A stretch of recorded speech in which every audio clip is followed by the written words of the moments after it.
Hello बच्चों, welcome to my YouTube channel. तो बच्चों, बिंदास स्टडी में आप लोग का स्वागत है।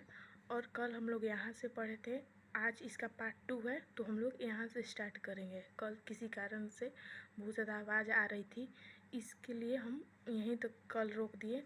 आज हम लोग फिर से यहाँ से स्टार्ट करेंगे। तो बच्चों, यहाँ पर हम पढ़ेंगे कि शिक्षक की मदद से तालिका को भरें। तो ये कुछ राज्य एक है जिसका भाषा हम लोग बोली जो बोला जाता है, कौन से राज्य में कौन से बोली बोला जाता है, इसके बारे में भरा जाता है। तो कुछ मैं भर दे रही हूँ, बाकी आप कमेंट बॉक्स में इसका रिप्लाई दीजिएगा कि कौन से भाषा में कौन कौन सा बोली बोला जाता है, कौन सा राज्य में कौन कौन सा भाषा बोला जाता है। तो बिहार में हिंदी ऐसा भाषा है जो अब हर जगह बोला जाता है। तो हिंदी,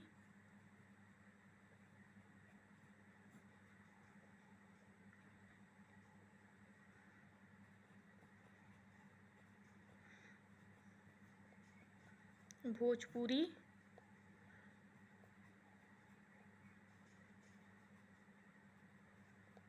मैथिली, और एक और भाषा है, ऊपर लिख दे रहे हैं, मगही, जो गया तरफ पटना में बोला जाता है। मगही। तो बिहार में ये इतना भाषा बोला जाता है। उत्तर प्रदेश में, अब सारा भाषाएं तो नहीं लिख सकते हैं, इसलिए कुछ कुछ भाषाएं के नाम लिख देंगे और आप इसको याद रखिएगा कि हाँ, ये राज्य में ऐसा ये भाषा बोला जाता है। उत्तर प्रदेश में, तो उत्तर प्रदेश में बोलने जाने वाला भाषा हिंदी हर जगह बोला जाता है। तो हिंदी ऑब्वियसली इंक्लूडेड रहेगा हर में, हिंदी। उसके बाद उर्दू उत्तर प्रदेश में बोला जाता है। उसके पास अवधी,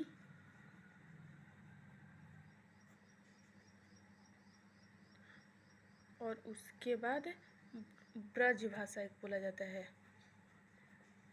हम 2-3 ही लिख रहे हैं क्योंकि यहाँ पर थोड़ा सा ये नहीं हो पा रहा है, तो आप और देख कर लिख लीजिएगा, किसी से पूछ के या फिर मोबाइल से गूगल करके, यूट्यूब पे सर्च करके, या फिर और कहीं से। वो ऐसे तो बहुत ज़्यादा भाषा बोला जाता है, तो सब भाषा हम लोग याद नहीं कर सकते हैं, 2-4 ही आप लोग याद कर लेंगे बहुत है। और 2-3 आप लोग को देंगे जो आपको खुद से बताना है और कमेंट बॉक्स में रिप्लाई करना है कि आप लोग को कितना मालूम है, कौन से भाषा कहाँ बोला जाता है, कौन से राज्य में बोला जाता है। तो पंजाब में तो पंजाबी ज़रूरी बोला जाता है, ये तो वहाँ का प्रमुख भाषा है। हिंदी ऑब्वियसली, हिंदी तो हर जगह इंक्लूडेड रहेगा। फिर उसके बाद दुआबी पंजाब में ही बोला जाता है। ये 3 भाषा हम इसमें रखते हैं। कर्नाटका, तो कर्नाटका में पहले तो हम लोग लिखते हैं, उर्दू लिख लेते हैं पहले, उर्दू भी बोला जाता है वहाँ पे। फिर उसके बाद कांकनी, फिर उसके बाद कोडवा भाषा बोला जाता है कर्नाटक में। तमिलनाडु में भाषा बोला जाता है,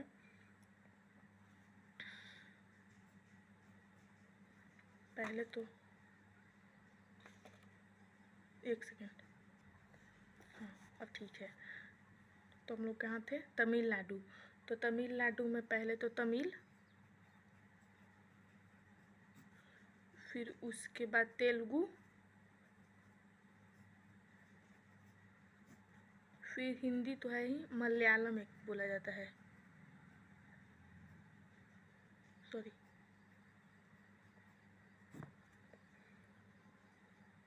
और फिर अगला है केरल, तो केरल में बोला जाता है मलयालम।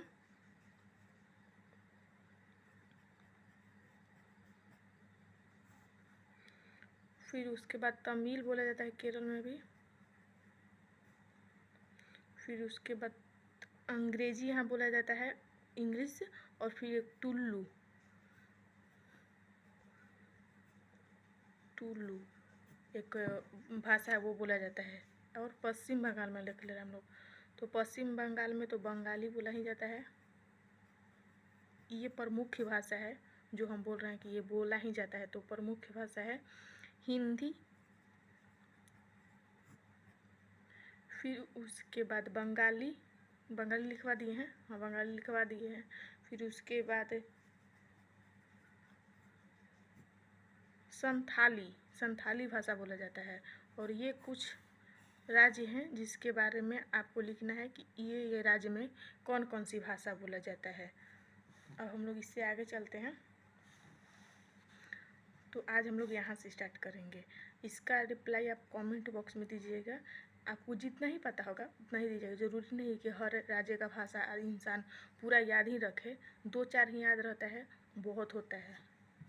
कोई आपसे पूछे कि कौन से राज्य में कौन सा भाषा हो सके होता है, वो आप बता सकें कि हाँ ये राज्य में ये भाषा होता है और बोला जाता है। एक तो आप कोई भी राज्य का प्रमुख भाषा जो सबसे ज़्यादा, जैसे पंजाबी में पंजाबी, तमिल में, पश्चिम बंगाल में जैसे मैंने बोली पंजाब में ये बंगाली भाषा ज़्यादा बोला जाता है। केरल में मलयालम बोला जाता है। ये भोजपुर में भोजपुरी, यहाँ तो इंक्लूडेड सारा भाषा ही बोला जाता है। इसमें ऐसा नहीं बहुत ज़्यादा, तो बहुत ज़्यादा में अगर आप लेंगे तो हिंदी बहुत ज़्यादा बोला जाता है बिहार में। तो ऐसा है। तो आप ऐसे ही प्रमुख भाषा को याद रखिएगा, 1-2 उसके बाद याद रख लीजिएगा, बहुत होता, मोर देन इनफ है इतना। भेदभाव एवं असमानता, तो हम लोग भेदभाव, किसी चीज़ का भेदभाव और उसका असमानता पढ़ेंगे कि किस में कैसा व्यवहार किया जाता है किसके साथ है।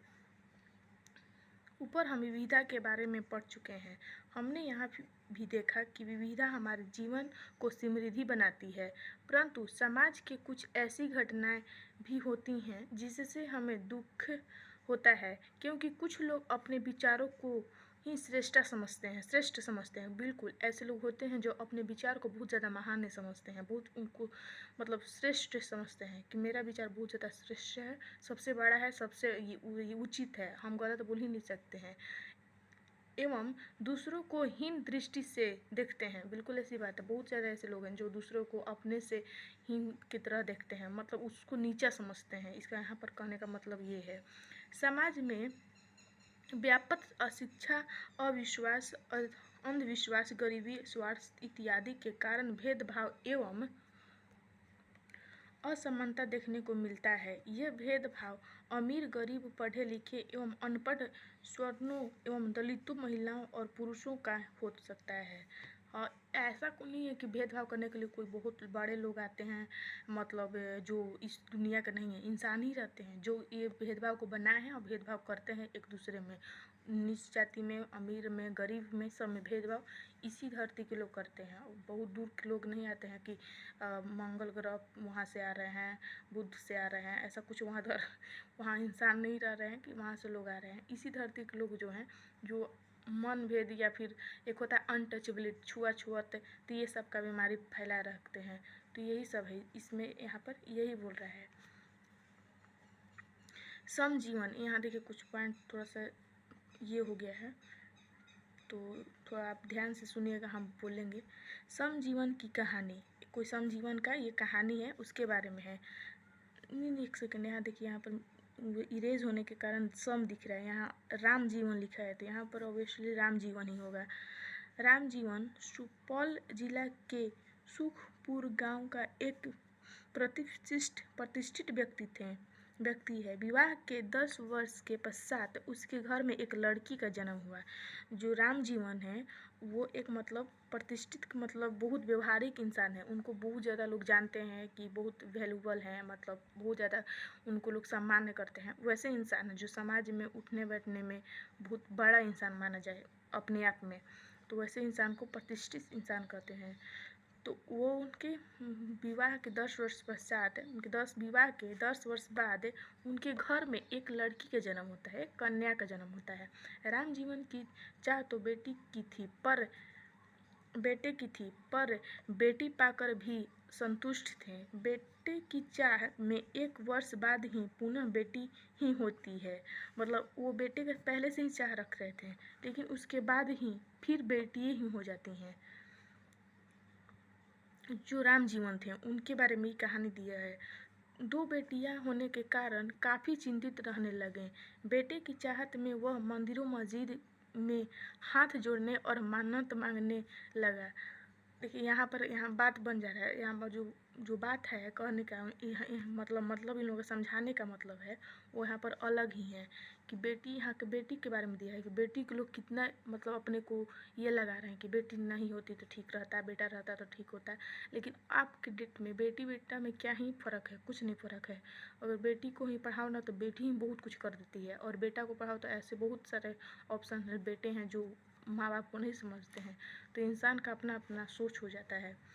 तो देखिए यहाँ बेटा के लिए मंदिर मस्जिद पूरा वो हाथ गोड़ सब पैर वो सब जोड़ रहे हैं कि मेरा बेटा हो जाए। इसी तरह 5 वर्ष बीत जाने के आखिरकार तीसरे बच्चे के रूप में उसे पुत्र की प्राप्ति होती है। तो इनके मतलब बेटी होने के बाद जो ये मन्नत वन्नत मांग रहे थे, मस्जिद घूम रहे थे, पूजा पाठ कर रहे थे, उसके बाद इनके 5 साल बाद आखिर में इनका बेटा हो जाता है। खुशी के मारे उसने पूरे गांव में भोज की व्यवस्था की। इतना उनको खुशी हुआ कि पूरे गांव में खाना खिलवाएं। गुजरात गुजरते समय के साथ, यहाँ पर थोड़ा इरेज टाइप हो गया तो उतना समझ में नहीं आ रहा है। गुजरते समय के साथ माता पिता दोनों बेटियों की अपेक्षा बेटे में रहन सहन, खान पान, पहनावा, खेल कूद आदि पर विशेष ध्यान देती थी। देखिए यहाँ पर बेटियों पर ही कहानी बनाया गया है कि बेटी में और बेटा में कैसे भेदभाव किया जा रहा है। इस कहानी को आप ध्यान से समझिएगा।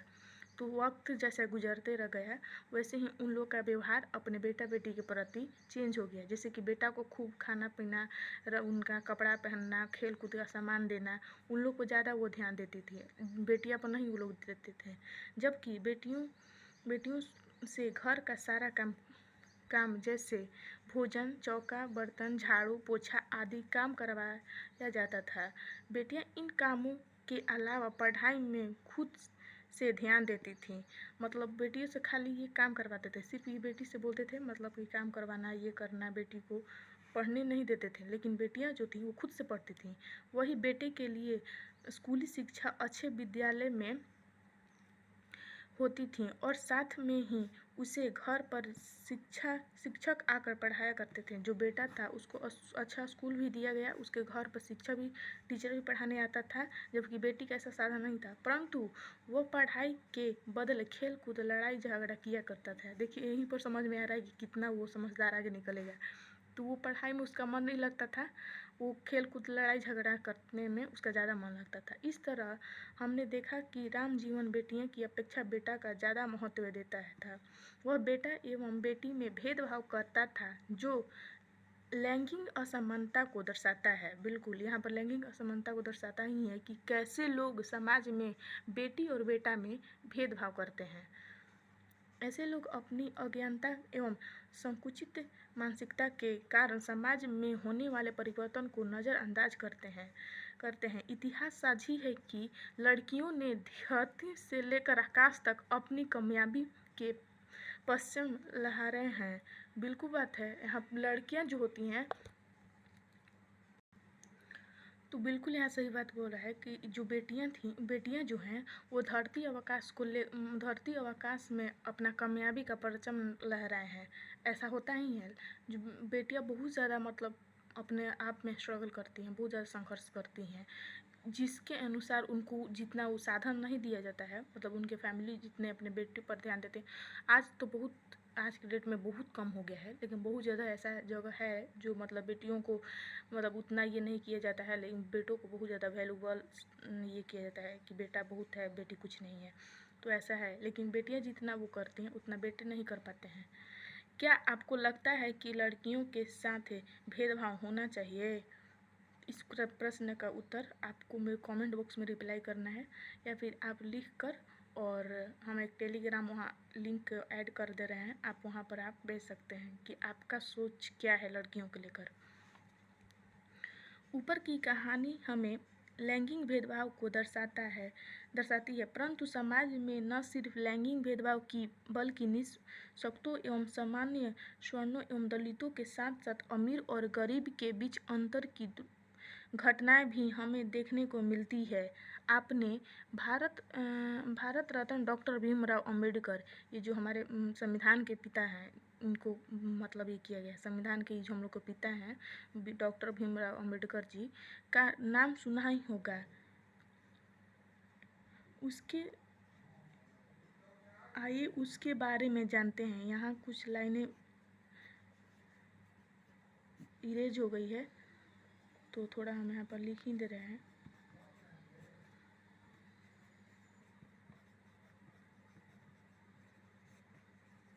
यहाँ पर ये लाइन है तो आप लोग देख रहे होंगे, ये भीमराव अंबेडकर जी हैं, इनका ये तस्वीर है। डॉक्टर भीमराव अंबेडकर 1891 से 1956 यानी 1891 से 1956 का जन्म महार जाति में हुआ था। जो भीमराव अंबेडकर जी थे उनका 1891 से 1956 का में जन्म हुआ था और इनका जन्म महार जाति में हुआ था। मतलब इतना में इनका जन्म हुआ था, इतना में ये मृत्यु इनका हुआ था। महार जाति में हुआ था जो अछूत मानी जाती थी। इनका जो जाति में जन्म हुआ था वो जाति अछूत मानी जाती थी। महार लोग गरीब होते थे, उनके पास ज़मीन नहीं थी और उनके बच्चों को वही काम करना पड़ता था जो वे खुद करते थे। उन्हें गांव के बाहर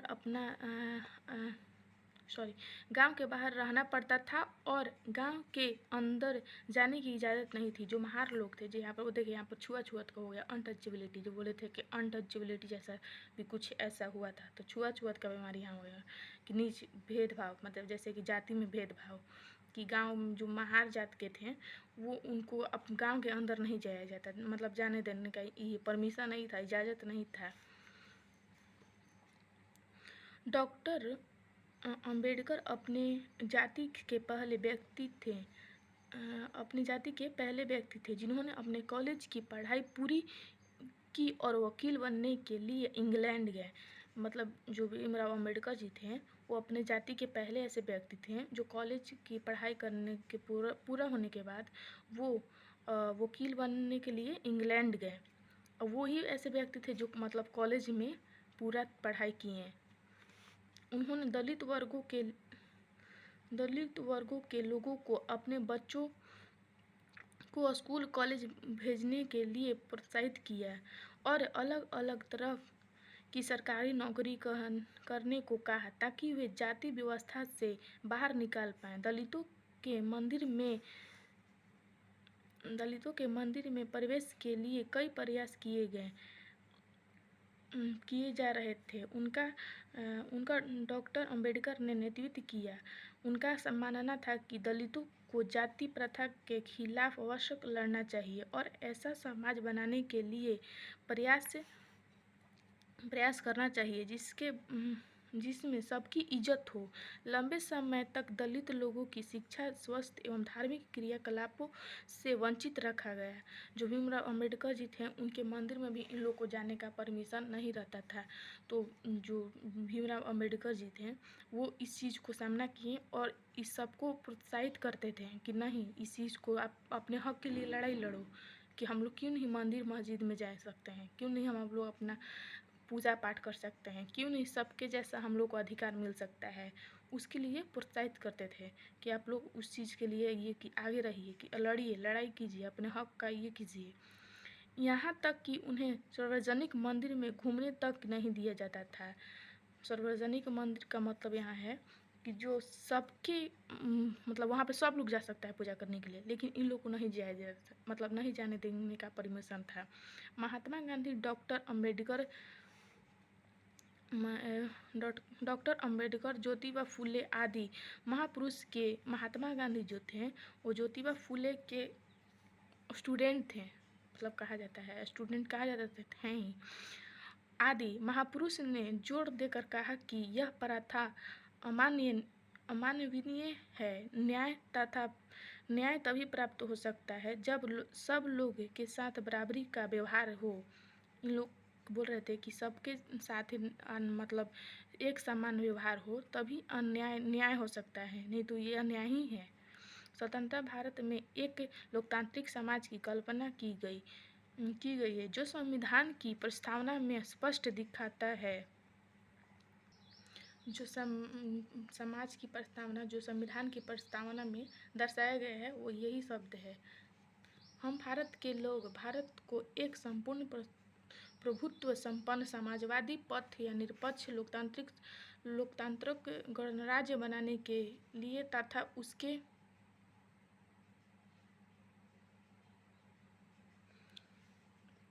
सॉरी लाइट चला गया तो मुझे लगा क्या हो गया। कहाँ हम लोग पढ़ रहे थे?